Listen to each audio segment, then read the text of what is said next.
Hi, very good evening to one and all. Kerala state eligibility ടെസ്റ്റിനെ കുറിച്ചുള്ള ഒരു video ആണ്. ഒരു ഷോർട്ടായിട്ടുള്ള കാര്യങ്ങളൊക്കെ ഡിസ്ക്രൈബ് ചെയ്യുന്ന ഒരു വീഡിയോ ആണ് ഇത് ഉദ്ദേശിക്കുന്നത്. ഹയർ സെക്കൻഡറി ലെവലിലുള്ള അധ്യാപകർക്കുള്ള എലിജിബിലിറ്റി ടെസ്റ്റാണ് കേരള സ്റ്റേറ്റ് എലിജിബിലിറ്റി ടെസ്റ്റ് എന്ന് പറയുന്നത്. ഇത് കറൻ്റ്ലി ഓപ്പൺ ആയിരിക്കുന്നത് വർഷത്തിൽ 2 പ്രാവശ്യമാണ് നടക്കാറുള്ളത്, ജനുവരി അതുപോലെ തന്നെ ജൂലൈ. കറൻ്റ്ലി നമ്മൾ ഡിസ്കസ് ചെയ്യുന്നത് 2024 ജൂലൈ ടേമിലേക്കുള്ള എക്സാമിനേഷനാണ്. അപേക്ഷ സമർപ്പിക്കേണ്ടത് ഓൺലൈനായിട്ടാണ്. LBS സെൻറ്ററിൻ്റെ വെബ്സൈറ്റ് വഴിയാണ്. lbsedp.lbscenter.in എന്ന വെബ്സൈറ്റ് വഴിയാണ് അപേക്ഷ സമർപ്പിക്കേണ്ടത്. അതല്ലെങ്കിൽ ഗൂഗിളിൽ Kerala state eligibility test July 2024 എന്ന് സെർച്ച് ചെയ്താലും LBS സെൻറ്ററിൻ്റെ വെബ്സൈറ്റ് വഴി നിങ്ങൾക്ക് അപേക്ഷകൾ സമർപ്പിക്കാവുന്നതാണ്. അതുപോലെ തന്നെ ബേസിക് ആയിട്ടുള്ള ഡീറ്റെയിൽസും കാര്യങ്ങളൊക്കെ ഇതിൽ ഡീറ്റെയിൽ ആയിട്ട് കൊടുത്തിട്ടുണ്ട്. അപേക്ഷിക്കാനുള്ള അവസാന തീയതി എന്ന് പറഞ്ഞാൽ 2024 ഏപ്രിൽ 15 മനസ്സിലാക്കി വെക്കുക. സ്റ്റേറ്റ് എലിജിബിലിറ്റി ടെസ്റ്റിനെ കുറിച്ച്, സെറ്റ് എക്സാമിനെ കുറിച്ച് ഒരു ബ്രീഫായിട്ട് പറയുകയാണെങ്കിൽ 2 പേപ്പറുകളാണുള്ളത്, പേപ്പർ 1 ആൻഡ് പേപ്പർ 2. പേപ്പർ 1ൽ ബേസിക് ആയിട്ട് ഡിസ്ക്രൈബ് ചെയ്യുന്ന കാര്യങ്ങൾ എന്തൊക്കെയാണെന്ന് പറഞ്ഞു എല്ലാവർക്കും കോമൺ ആണ്. ഒന്ന് GK ആണ്, അതുപോലെ തന്നെ ടീച്ചിങ് ആപ്റ്റിറ്റ്യൂഡ് എന്നുള്ളതാണ് അതിൽ ടെസ്റ്റ് ചെയ്യുന്നത്. രണ്ടാമത്തെ പേപ്പർ എന്ന് പറഞ്ഞാൽ നിങ്ങളുടെ PG സബ്ജക്റ്റ് ഏതാണോ അതിനെ ബേസ് ചെയ്തിട്ടുള്ളതാണ് പേപ്പർ 2 വരുന്നത്.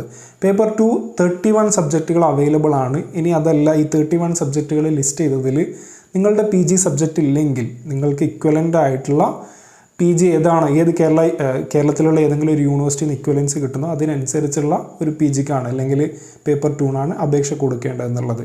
നമ്മൾ അപേക്ഷ സമർപ്പിക്കുന്ന സമയത്ത് നമ്മുടെ സബ്ജക്റ്റ് പേപ്പർ 2വിൻ്റെ സബ്ജക്റ്റ് കൃത്യമായിട്ട് ശ്രദ്ധയോടുകൂടി ഫില്ല് ചെയ്താണ്ട് 120 ചോദ്യങ്ങളുള്ള പേപ്പർ 1ലും പേപ്പർ 2ലും 120 ചോദ്യങ്ങളാണ് ഉള്ളത്. പെൻ ആൻഡ് പേപ്പർ മോഡലാണ് എക്സാമിനേഷൻ നടക്കുക.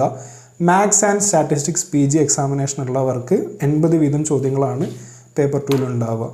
എലിജിബിലിറ്റി ക്രൈറ്റീരിയ എന്ന് പറയുന്നത് ഏതെങ്കിലും വിഷയത്തിലുള്ള PG, നമ്മൾ നേരത്തെ പറഞ്ഞു 31 സബ്ജക്റ്റുകളിൽ മുകളിൽ കൊടുത്തിരിക്കുന്ന നോട്ടിഫിക്കേഷനിൽ പറഞ്ഞിരിക്കുന്ന 31 സബ്ജക്റ്റുകളിലുള്ള PG ആണ് ആവശ്യം. അതുപോലെ തന്നെ BEd സബ്ജക്റ്റും കംപ്ലീറ്റ് ആയിരിക്കണം എന്നുള്ളത്. ഒരു എക്സെപ്ഷൻ വരുന്നത് നമ്മൾ റീജിയണൽ ഇൻസ്റ്റിറ്റ്യൂഷൻ ഓഫ് എഡ്യൂക്കേഷൻ മൈസൂരിലുള്ള RI NCERTൻ്റെ അണ്ടറിൽ വരുന്ന സെൻറ്ററിൽ നിന്നുള്ള BSc എഡോ അല്ലെങ്കിൽ MSc എഡോ സബ്ജക്റ്റുകൾ പഠിച്ചവർക്ക് അപേക്ഷിക്കാൻ എലിജിബിൾ ആണ് സെറ്റിന് വേണ്ടിയിട്ടുള്ളത്. പിന്നെ അതുപോലെ തന്നെ anthropology, commerce, Gandhian studies, geology അങ്ങനെയുള്ള കുറച്ച് സബ്ജക്റ്റുകൾക്ക് BEd ഇല്ലെങ്കിലും അപേക്ഷിക്കാം എന്നുള്ള ക്രൈറ്റീരിയ കൊടുത്തിട്ടുണ്ട്. മിനിമം 50% മാർക്കാണ് PG ലെവലിൽ ആവശ്യമായിട്ട് വരുന്നത്. ലാംഗ്വേജ് സബ്ജക്റ്റുകളായിട്ടുള്ള ഹിന്ദി, അറബി, ഉറുദു എന്നുള്ളവർക്ക് BEd ഇല്ലെങ്കിലും DLEDോ LTTCയോ ഉണ്ടെങ്കിൽ അവർക്കും അപേക്ഷ സമർപ്പിക്കാവുന്നതാണ്. പിന്നെ വേറൊരു കാര്യം, നിങ്ങൾ ഓൾറെഡി BEd കഴിഞ്ഞു, PG കറൻ്റ്ലി പഠിച്ചുകൊണ്ടിരിക്കുകയാണ്, സെക്കൻഡ് ലെവലിലുള്ള സ്റ്റുഡൻ്റ് ആണെങ്കിൽ നിങ്ങൾക്ക് അപേക്ഷിക്കാം. അതുപോലെ തന്നെ PG നിങ്ങൾ ഓൾറെഡി കംപ്ലീറ്റ് ചെയ്തു, BEdൻ്റെ ഫൈനൽ ഇയർ സ്റ്റുഡൻ്റ് ആണെങ്കിൽ നിങ്ങൾക്കും അപേക്ഷ സമർപ്പിക്കാം. പ്രിൻസിപ്പളിൻ്റെ ലെറ്ററോട് കൂടിയിട്ടാണ് അപേക്ഷ സമർപ്പിക്കേണ്ടത്. അതുപോലെ തന്നെ 1 വർഷത്തിനുള്ളിൽ 50% മാർക്കോടുകൂടി നിങ്ങളുടെ കോഴ്സ് ഏതാണോ അത് കംപ്ലീറ്റ് ചെയ്തിരിക്കണം എന്നുള്ളതുണ്ട്. PG ഫസ്റ്റ് ഇയർ സ്റ്റുഡൻസിന് അപേക്ഷിക്കാൻ എലിജിബിൾ അല്ല, നെക്സ്റ്റ് ടേമിൽ മാത്രമേ അപേക്ഷിക്കാൻ പറ്റുള്ളൂ എന്നുള്ളത് മനസ്സിൽ വെക്കുക. പിന്നെ അതുപോലെ തന്നെ SC ST അതുപോലെ ഫിസിക്കലി ഹാൻഡിക്യാപ്പ് ഡിഫറെൻ്റ്ലി ആബിൾഡ് കാൻഡിഡേറ്റ്സിന് എന്താണ് എക്സെപ്ഷൻസും കാര്യങ്ങളൊക്കെ ഉണ്ട്. മാർക്കിലായിക്കോട്ടെ, എലിജിബിലിറ്റി മാർക്കിലായിക്കോട്ടെ, ഇതൊക്കെയുണ്ട്. ഈ 2 പേപ്പറിലും മിനിമം ക്രൈറ്റീരിയ നമ്മൾ എക്സാം എഴുതി കഴിഞ്ഞാൽ മിനിമം പാസ് മാർക്ക് എന്ന് പറയുന്നത് 40 മാർക്കാണ് ഔട്ട് ഓഫ് 120 എന്നുള്ളത്. നിലവിൽ ഏജ് ലിമിറ്റോ കാര്യങ്ങളൊന്നുമില്ല. ഓൺലൈനായിട്ടാണ് അപേക്ഷ സമർപ്പിക്കേണ്ടത്. നമ്മൾ ഓൾറെഡി പറഞ്ഞു, ഫീസും കാര്യങ്ങളെല്ലാം ഓൺലൈനായിട്ടാണ് അടയ്ക്കേണ്ടത്. ഫീസ് വരുന്നത് 1000 റുപ്പീസാണ്. OBC അതുപോലെ തന്നെ ജനറൽ കാറ്റഗറി സ്റ്റുഡൻസിന് 1000 റുപ്പീസാണ് ഫീസ് വരുന്നത്.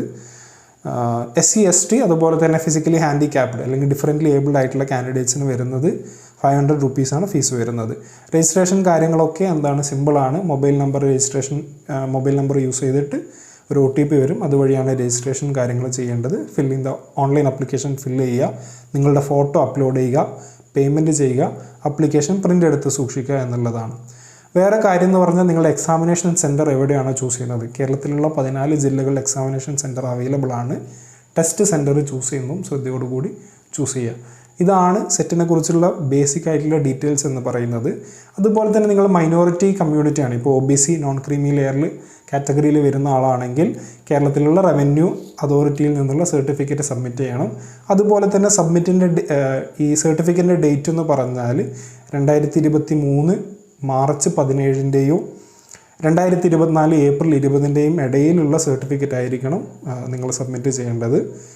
ഇതാണ് സെറ്റിനെ കുറിച്ചുള്ള ബ്രീഫായിട്ടുള്ള ഡീറ്റെയിൽസ്. നിങ്ങൾ അപേക്ഷിക്കാൻ ആഗ്രഹിക്കുന്ന ഒരാളാണെങ്കിൽ തീർച്ചയായിട്ടും LBS സെൻറ്ററിൻ്റെ വെബ്സൈറ്റ് റെഫർ ചെയ്യുക. അതുപോലെ തന്നെ ഡീറ്റെയിൽ ആയിട്ടുള്ള പ്രോസ്പെക്ടസ് വായിച്ച് നോക്കുക. അതിനുശേഷം അപ്ലിക്കേഷൻ കൊടുക്കുക. എല്ലാവിധ ആശംസകളും നേരുന്നു. Wishing all the very best.